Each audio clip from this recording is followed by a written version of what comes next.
Ramadan itu harus lapar. Harus lapar. Supaya tahu tidak enaknya orang miskin. Ya. Tidurnya orang puasa itu ibadah. Itu hadisnya palsu itu. Jadi selama ini kita tahunya hadis palsu itu. Iya, dan itu disukai kan gitu. Nanti kalau dia tahun pertama belum mau puasa ya enggak apa-apa. Iya. Loh, Abu Thalib saja Rasulullah gagal, apalagi cuma Abu kuat. Iya toh? Oh, iya toh. Oke. Kalau Fadil kan masih abu-abu Pak ini. Nah, itu beda lagi.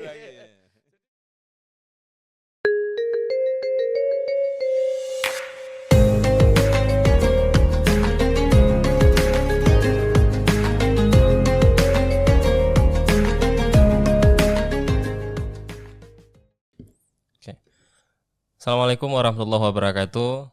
Waalaikumsalam. Alhamdulillah, marhaban ya Ramadan. Kali ini kita berjumpa lagi di agenda Nguber Hikmah, nunggu berbuka mencari hikmah. Tentunya hari ini kita pertama puasa di bulan suci Ramadan tahun 2025. Tentunya kami tidak sendiri, kami ditemani oleh seorang narasumber. Sebelumnya saya perkenalkan diri dulu. Saya Ismul Fadil bersama teman seangkatan ya. Kalau teman seangkatan agak gimana gitu ya. Bersama Pak Kuat, gimana Pak Kuat, sehat? Alhamdulillah. Alhamdulillah hari ini sehat. Edisi Nguber pertama kita ditemani oleh ikoniknya Masjid Baitul Hasib Yogyakarta, yaitu Pak Kuatno. Sehat.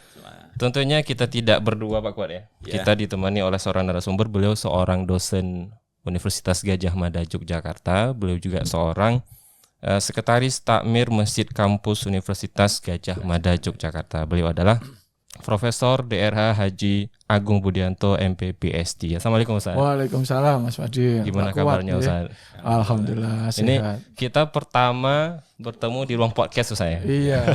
Biasanya kita bertemu di masjid. Di masjid terus. Kita dengar pengajian Ustaz. Ya. Keren ini ya. Alhamdulillah. Puasa pertama, hari pertama gitu kan bersama Pak Kuat dan Mas Fadil. Alhamdulillah.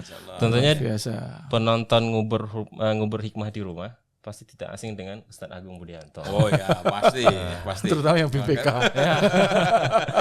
Terutama BPK, terutama ibu-ibu. Ngefan banget Ustaz. Apalagi Pak Kuat kalau termasuk saya. Kalau Ustadz Agung yang ngisi, Pak Kuat tidak absen. Jadi objek penderita. Alhamdulillah. Baik. Hari ini kita diberi kesempatan sehingga kita bisa bersilaturahmi Ustaz ya. Kita akan berbincang tentang seputar bulan Ramadan.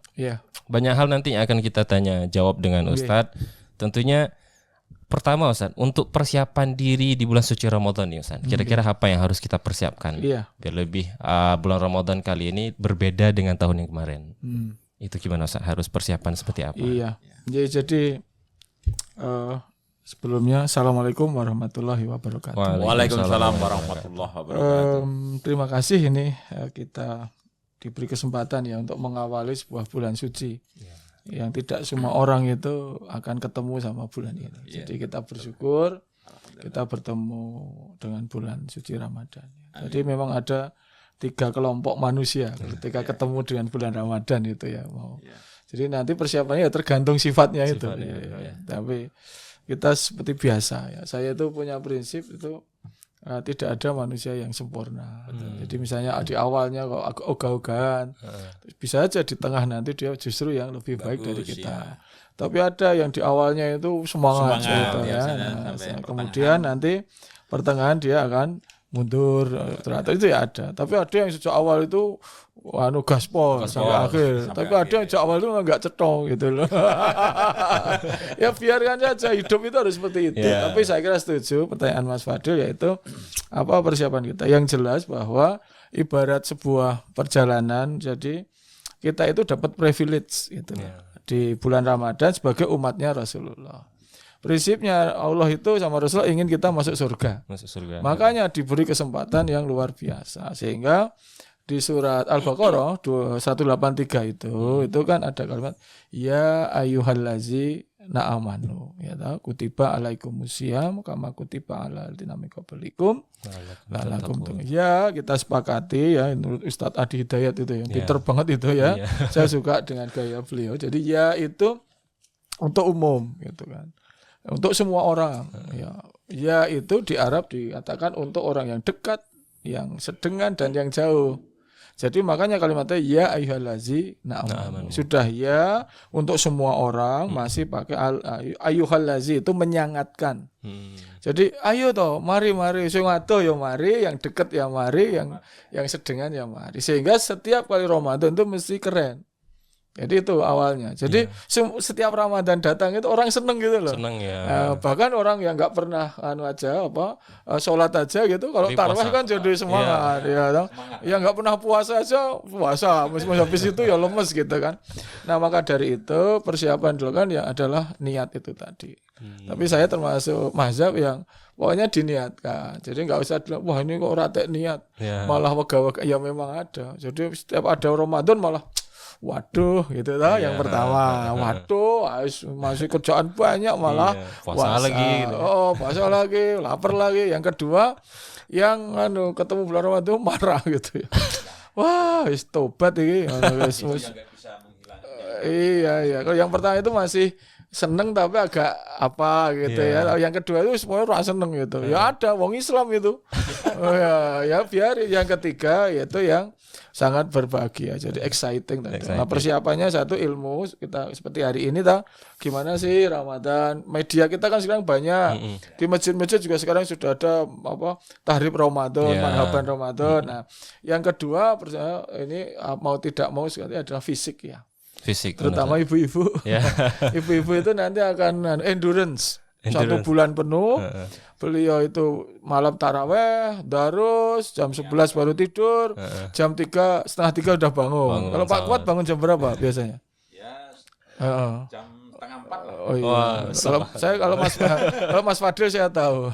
Tergantung gajulnya jam berapa. Gitu ya. Yang ketiga persiapan secara fisik ya sarana prasarana. Baru ya ruku, Quran dan sebagainya itu rukuh Quran, kemudian yang lain-lain itu disiapkan. Itu fisiknya. Kemudian kalau masjid itu mulai menata.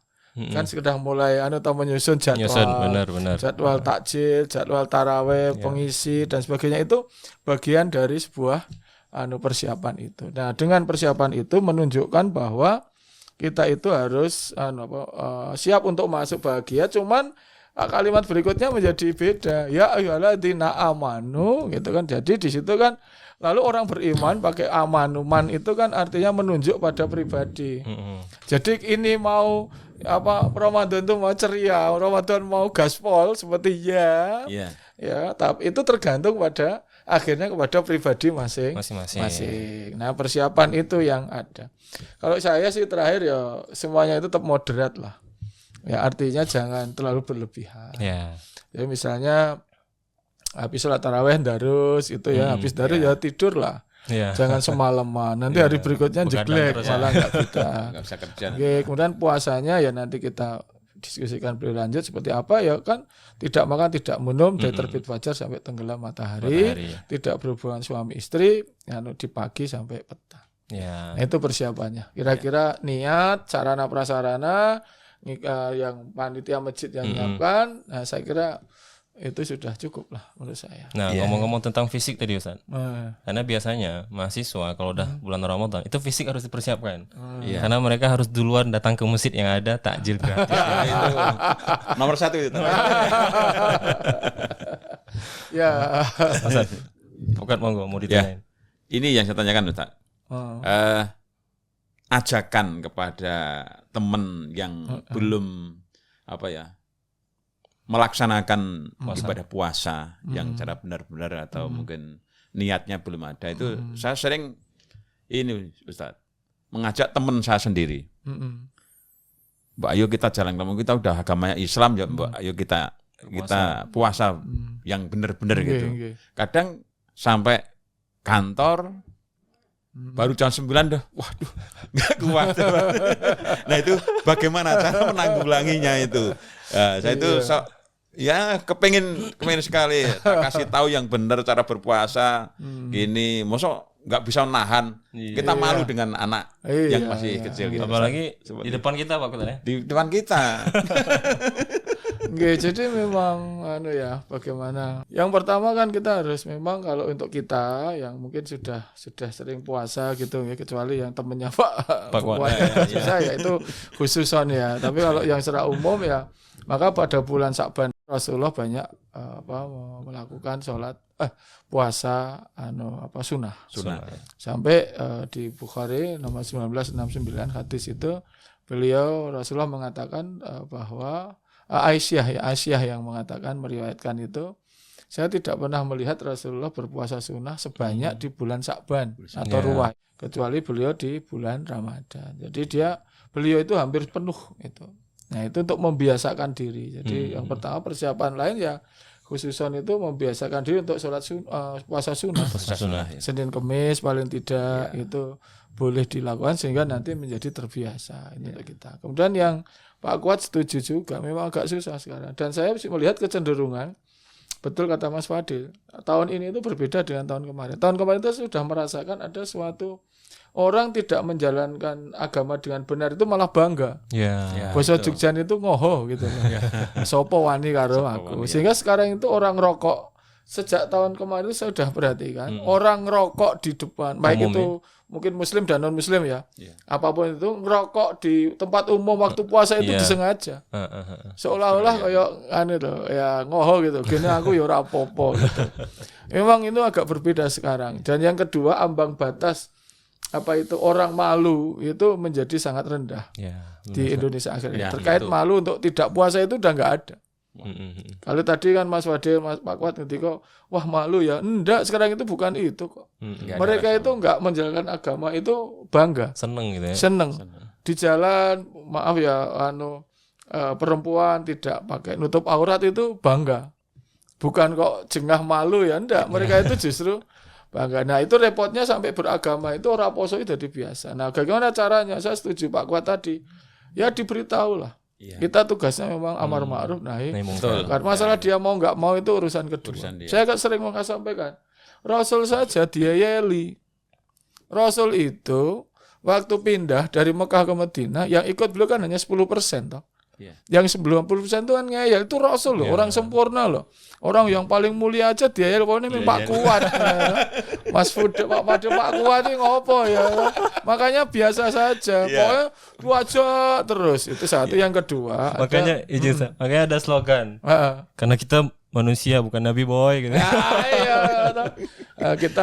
Saya jawab udah gitu. Aku kan itu nabi ya suwe. Nabi ya rupane ra kokoe kan gitu ya kalau saya gitu ya. Padha gendenge to itu. Kadang gitu. Aku kan dudu nabi, aku kan dudu rasul. Iya. Rasule kowe remuk. Makanya Pak Kuat, kalau saya ada tipe kedua, yaitu kadang orang itu diberitahu itu marah. Karena dia merasa harga dirinya kena. Nah, itu kalau Anda dekat nggak apa-apa, tapi saya punya teori namanya teori transfer power. Jadi yang ngomong itu bukan kita sebagai orang lain gitu ya. Mungkin yang ngomong itu istrinya atau Pak Dina. Orang terdekat. Seseorang itu kadang punya satu orang yang jadi panutan. Preman itu kan sangar gitu, tapi mungkin ketemu istrinya takluk. Kalau itu Pak Kuat juga enggak usah preman seperti itu kan. Saya juga. Kalau saya tidak usah. Belum. Kita rupanya ya rupa luwih parah deh gitu. Jadi transfer power. Jadi misalnya justru ada anaknya. Anaknya yang kecil itu kadang kan kadang-kadang kalau bapak itu sama anak ceweknya ya. Itu kan deket banget kadang sama itu lewat itu. Bapakmu mbok kon poso. Betul itu. Gitu. Nanti sik ngomong anaknya yang dicintai itu.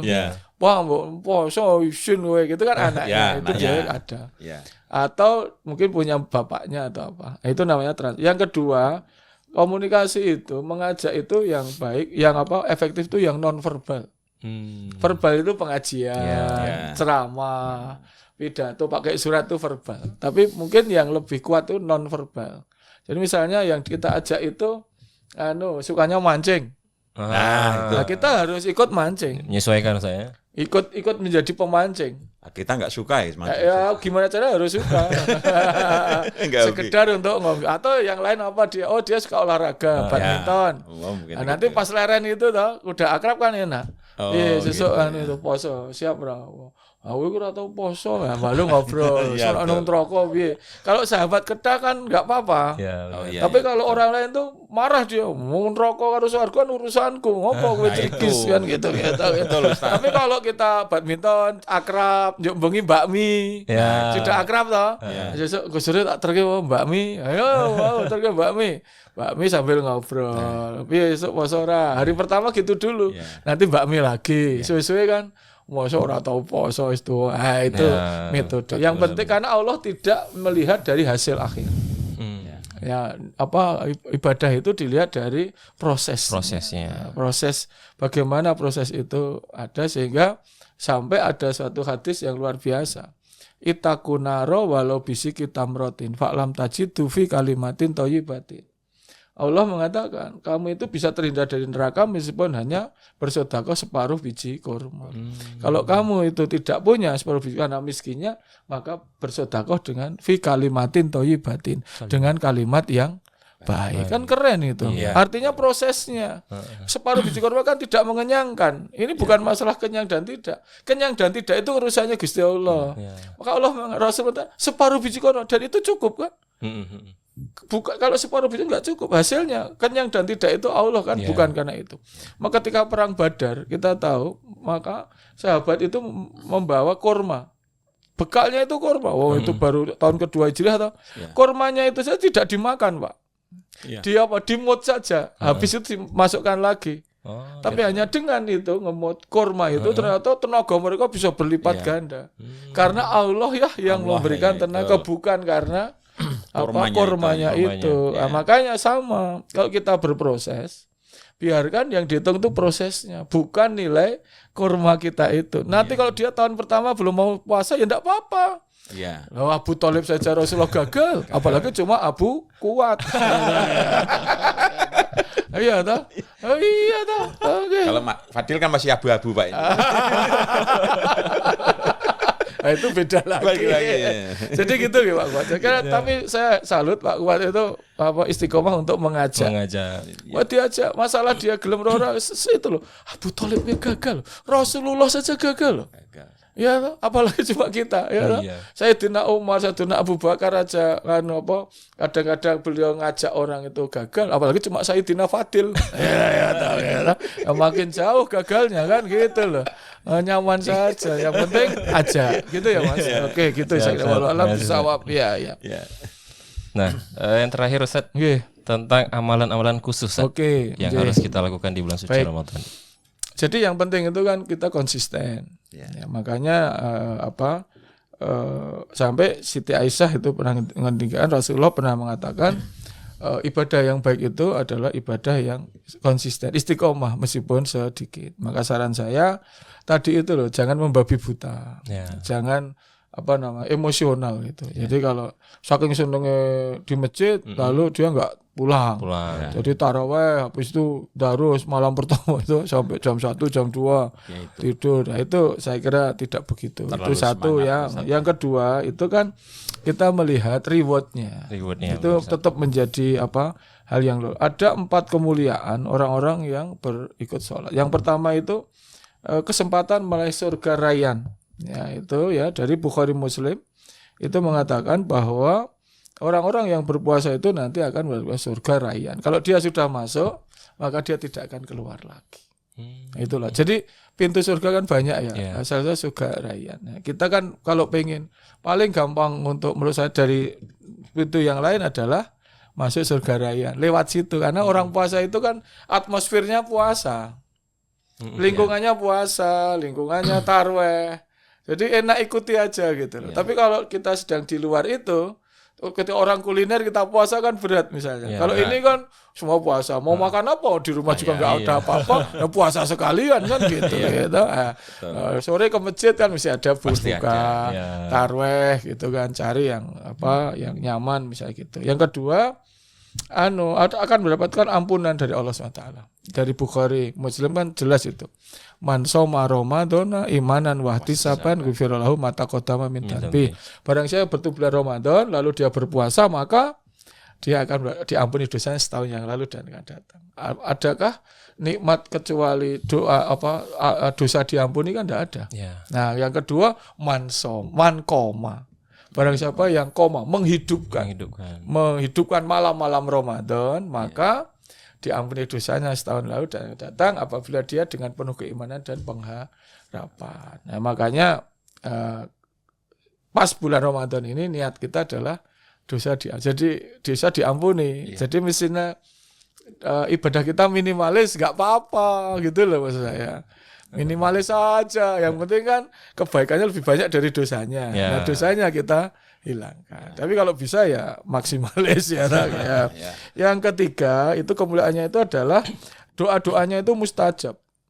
Itu dari hadisnya termasuk hadis papan atas loh ini, dari Tirmizi, Ibnu Majah, Ibnu Hibban. Ada 3 doa yang doanya mustajab. 1 pemimpin yang adil, 2 orang yang berpuasa, dan 3 orang terdolimi. Masalahnya Pak Kuat kan mesti yang ketiga ini loh. Apalagi Mas Fadil gitu lah. Apalagi di akhir Ramadan hilal belum kelihatan. Itu terdolimi ya, enggak lah. Jadi gini, jadi 1 doa orang berbuka itu kan tidak tertolak. 1, 2 doa ketika sahur. Sahur itu ada riwayat 18. Wabil asarihum yastaghfirun. Ada 1 waktu 15 menit sampai 20 menit sebelum subuh. Itu waktu sahar. Semua aktivitas di waktu sahar namanya sahur. Makan di waktu sahar namanya makan sahur. Nah, sambil makan sahur inilah ada banyak, bukankah dalam sahur itu ada ada ampunan dosa, ada barokah. Nah, saat itulah doa-doa dan diijabah. Yang ketiga itu kan doa-doa orang yang sedang doa-doa orang yang sedang berzikir, doa-doa yang orang yang sedang baca Quran, doa orang-orang yang dalam safar perjalanan, doa orang yang sedang mendekatkan diri pada Allah ya dengan berbagai cara, dan doa orang yang berpuasa. Nah, inilah kemudian yang terakhir yaitu kita terhindar dari godaan setan. Karena di surat Al-A'raf ya, surat 22 itu kan inna syaitana lakuna aduwwum mubin. Setan itu adalah musuh yang nyata. Nah, karena di saat itu kan Rasul mengatakan semua setan dibelenggu gitu kan. Semua surga itu dibuka lebar-lebar, kemudian neraka ditutup rapat-rapat.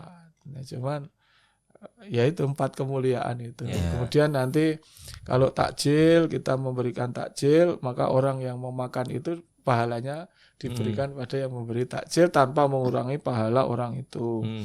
Tarawih, orang yang tarawih itu di Bukhari nomor 37 dan di Muslim nomor 759 mengatakan bahwa barang siapa yang ikut sholat tarawih sampai akhir imam menyelesaikan sholatnya, maka dia akan berpahala seperti sholat sunat semalam suntuk. Masya Allah gitu kan.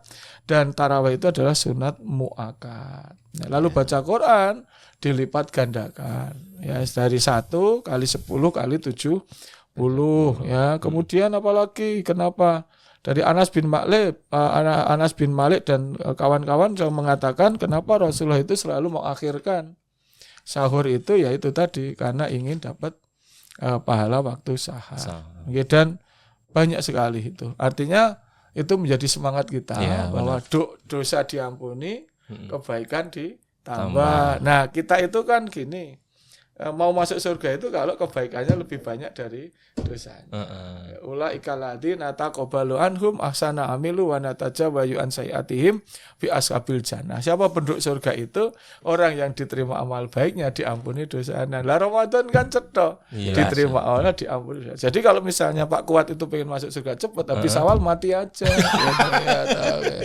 Jangan Ustaz. Makanya, tapi beliau kan semoga panjang umur. Amin. Kan pilihannya 2 manusia, tidak hanya Pak Kuat, ya Mas Fadil. Mas Pak Fadil belum nikah. Wah, ini itu sebenarnya rugi itu ya toh. Iya, rugi nanti. Iya, itu puasanya itu kurang bermakna. Ya Ya, belum mengetahui kalau kita itu udah berkeluarga, Ustaz. Kita udah keluarga kalau di rumah seperti profesor dengan saya kan udah keluarga, bahkan berkumpul dengan anak cucu. Iya. Indahnya, enaknya sahur sama keluarga itu Masya Allah. Oh gitu ya. Ya. Biarpun lauknya itu sama sate, tapi kok lauknya sama sate? Maksudnya gini loh, lauknya sate nggak apa-apa. Yang penting sama keluarga. Sama keluarga. Beliau tadi sudah menjelaskan tentang kesederhanaan. Tiba-tiba menunya sate. Ya makanya. Kebetulan kan saya kan jualan sate di rumah. Jadi makan sate nggak apa-apa. Yang penting sehat. Sehat. Nah, ini kalau bedanya kan Fadil seperti itu. Belum merasakan indahnya kalau sahur itu bersama keluarga. Masuk mau buku aja harus ke warung. Nikmatnya mana ya? Coba di rumah langsung disediain. Nah, ini mah itulah. Mohon doanya Pak Buat. Semoga Mas Fadil saya doain. Amin di bulan Ramadan. Amin insyaallah. Sehingga lah. Jadi memang sebenarnya kan gini, Ramadan itu kan ada satu hal yang penting yang perlu saya sampaikan, yaitu hukumnya itu kan tidak makan, tidak minum dari terbit fajar sampai tenggelam matahari, tidak berhubungan suami istri pagi sampai petang. Itu sebenarnya satu supaya kita itu lapar. Jadi saya selalu ingin orang Ramadan itu lapar. Ramadan itu harus lapar. Kalau Ramadan kok nggak lapar, berarti nanti agak tujuannya. Saya gini, Allah itu kenapa supaya takwa kok disuruh lapar? Ya supaya memang puasa itu tidak makan, tidak minum gitu supaya lapar. Kalau lain mesti tidak itu tugasnya. Karena kalau orang lapar itu Imam Ghazali mengatakan orang yang lapar itu hatinya jernih. Ya, hatinya jernih sekali. Hatinya jernih, kemudian mudah menerima hidayah dari Allah gitu. Dan hawa nafsunya itu bisa ditekan. Itulah fadilah dari lapar. Yang kedua, kalau orang Jogja kalau nggak mau dicubit, jangan mencubit. Taunya gimana? Dicubit itu sakit. Taunya sakit gimana? Harus dicubit. Makanya kita harus lapar supaya tahu tidak enaknya orang miskin.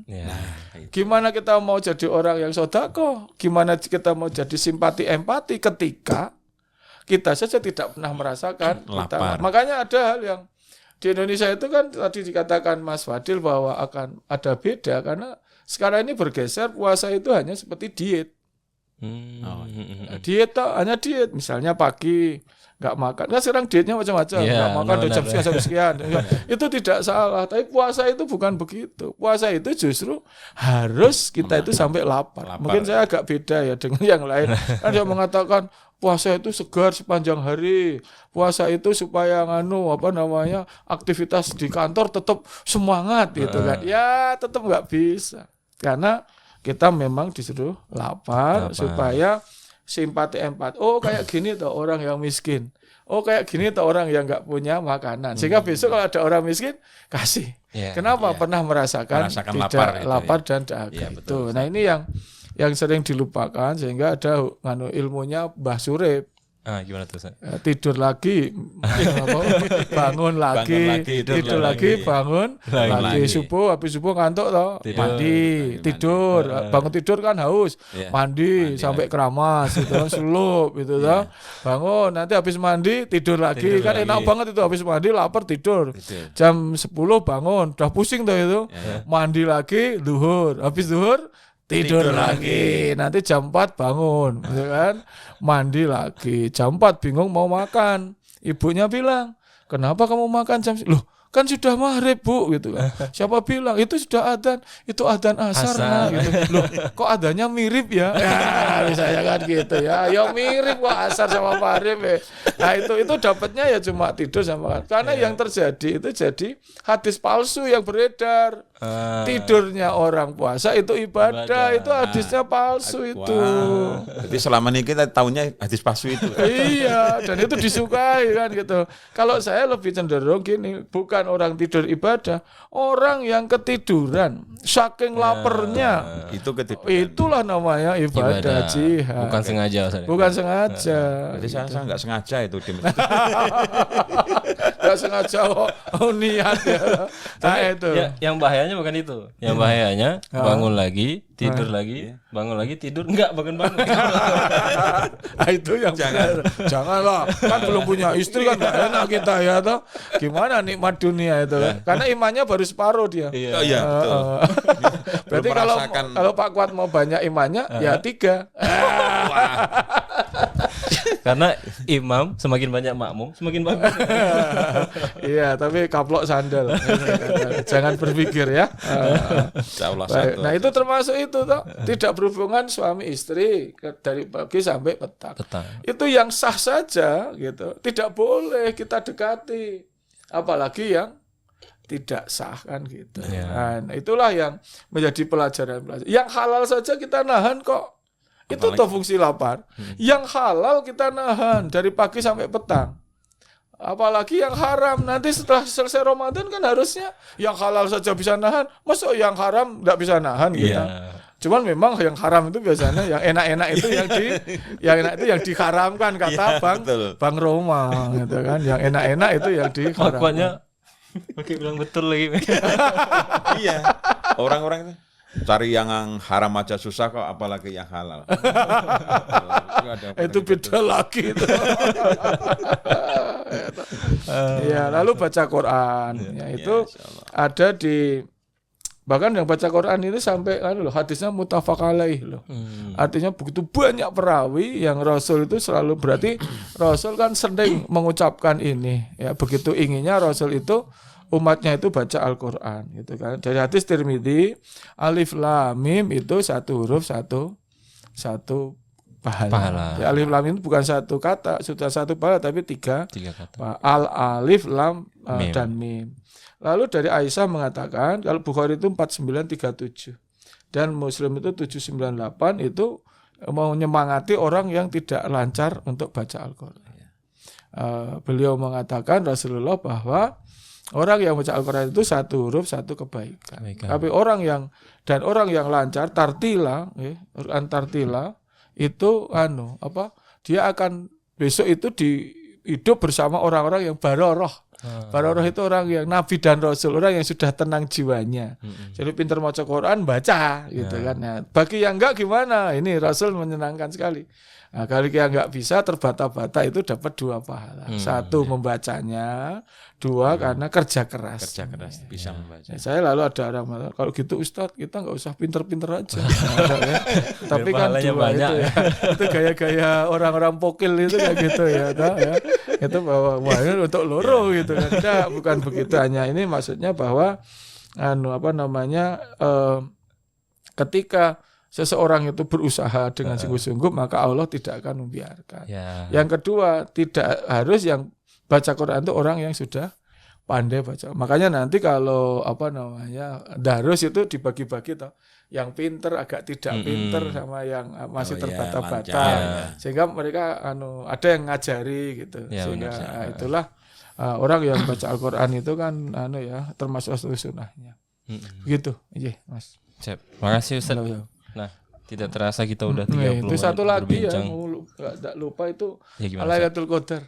Nah, Lailatul Qadar seperti apa itu? Ada tuh nanti orang meyakini itu di Nil Quran atau ada matan di 10 hari terakhir dan sebagainya. Sebenarnya pendapatnya banyak. Kalau saya ya Lailatul Qadar itu datang di hari pertama sampai hari terakhir. Ramadan. Kapan walau alam bisa. Tapi kita tahu inna anzalna fi Lailatul Qadar. Lailatul Qadar haramin al-fisar. Tanah yulmala itu. Jadi Al-Qadar itu nilainya sama dengan ibadah 1000 bulan. Jadi barang siapa yang bertemu malam Lailatul Qadar, maka dia akan mendapatkan pahala seperti ibadah 1000 bulan. 1000 bulan itu 83 tahun. Belum tentu sehingga usia kita segitu. Berarti kalau sholat malam itu taraweh kok dapat Al-Qadar sama dengan taraweh 80. Masya Allah. Makanya ada yang oportunis. Kapan itu? Lalu mulai mencari justifikasi 10 hari terakhir.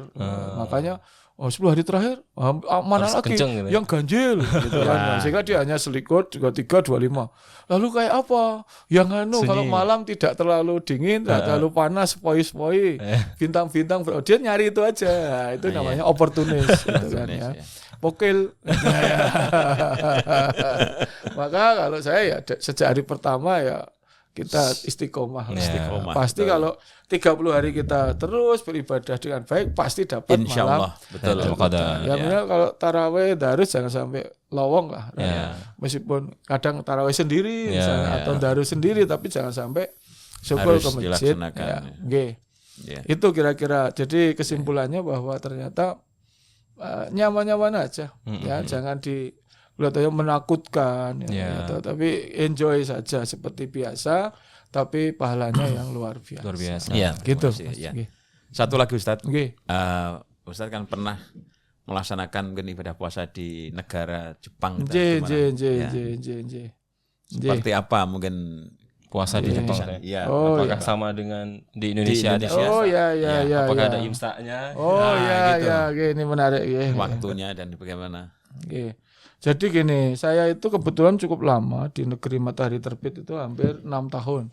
Masya Allah. Jadi saya berpuasa 6 kali di sana. Tapi saya itu beruntung, puasa saya itu di musim dingin terus. Puasa itu pas di musim dingin. Gak terasa lapar. Dilalahnya itu pas musim dingin selama 6 kali itu kan geser-geser di dingin terus. Dingin itu sahurnya pagi jam 6. Pagi Ustaz. Iya itu karena memang kalau di Jepang itu musim dingin atau namanya fuyu itu lebih pendek hari siangnya daripada malamnya. Tapi gitu. Kalau musim panas ya misalnya natsu gitu ya. Jadi ada fuyu, natsu gitu. Kalau natsu itu musim panas itu siangnya lebih panjang. Jadi kalau kawan-kawan yang pas sekolah di sana itu pas dapat yang natsu atau yang panas itu dari jam 4 pagi sampai jam 8 malam. Panas terus tuh. Jadi kebalikan mataharinya itu. Tapi kalau musim dingin itu memang dari pagi itu enak. Dan yang kedua karena dingin sehingga tidak terlalu bermasalah. Cuma yang keempat tidak ada azan karena di tempat saya nggak ada masjid kan waktu itu. Berarti nggak ada suara azan sama sekali. Nggak ada sama suara. Paling Jumatan itu aja karena orang asing pada Jumatan. Tapi mereka punya kayak itu loh, sirine zaman kita dulu loh. Pernah tahu Jogja ada sirine pabrik atau apa gitu loh. Itu ada. Gitu ada. Mereka ada pabrik-pabrik yang setiap jam 6 itu pas gitu. Buka gitu ya. Pas buka itu terasa di Indonesia gitu. Nanti tapi karena orang asing ya kita saya sering ada acara buka puasa bersama. Tarawih juga kami lakukan. Kita bareng karena kita belum punya masjid sampai sekarang kita belum itu kita di hall gitu loh, di ruang pertemuan apartemen internasional. Itu tahun berapa Ustaz? Tahun saya 2002 sampai 2007. 2000. Lalu saya ke sana lagi itu 2010. Dan terakhir saya ke sana cuma wirawiri saja tapi tidak pas puasa. Tapi saya kira hampir sama kok di sana. Hampir sama. Cuma bedanya mungkin di sana nggak ada arem-arem saya. Ya harus bikin ya. Tapi untuk di Jepang kan pakai nasi makanya mereka. Ada nasi juga. Justru memang makan utamanya nasi. Orang makan Asia utama nasi. Nasi juga. Nasinya enak banget itu. Kalau di sini kan ada onigiri itu ya, atau ramen kayak gitu ya. Nasinya lebih enak. Kalau saya loh, menul-menul itu loh. Kalau favorit di Jepang, makanan favorit Ustaz? Saya sushi. Sushi itu ikan mentah. Pak Wan udah pernah makan sushi? Sushi, sashimi. Sushi itu kan kayak di sini ada ikan mentah bawahnya nasi, itu saya paling seneng gitu. Yang satu yang memang ikan tok tanpa nasi, sashimi. Sashimi itu ikan mentah tanpa nasi gitu. Ikan mentah enak juga. Enak banget itu. Iya, tapi segar mereka. Jadi urutannya kalau ikan itu pertama dimakan mentah itu paling tinggi nilainya. Yang kedua baru direbus. Di steam ya, dikukus. Baru yang ketiga digoreng. Jadi itulah yang kalau puasa di sana nyaman kalau pas musim dingin. Jadi kalau Anda pengen pena ya pas puasa ke sana, ke Jepang itu musim dingin. Amin insyaallah, amin Ustaz. Semoga Amin. Semoga kesampaian ya. Amin. Yang enggak ya cucu-cucu ya tahu putranya. Seperti kita itu sekarang baik-baik ibadahnya. Amin, semoga anak cucu kita dapatkan. Amin. Amin. Begitu saya kira, terima kasih banyak Pak Ustadz Profesor yang telah berkesempatan dan juga meluangkan waktu untuk berdiskusi dan ngobrol-ngobrol serta memberikan pencerahan kepada kita. Amin. Kepada kita. Tentunya sahabat MBH yang ada di rumah pasti menunggu berbuka puasa, menjelang berbuka puasa, kurang lebih sekitaran 10 menit lagi. Insya Allah kita akan buka puasa bersama. Dan alhamdulillah kita sudah di ujung kegiatan Ngobrol Hikmah. Insya Allah kita bertemu di lain kesempatan. Saya akhiri, assalamualaikum warahmatullahi wabarakatuh. Waalaikumsalam warahmatullahi wabarakatuh. Terima kasih, semoga sehat. Siap. Amin. Terima kasih banyak.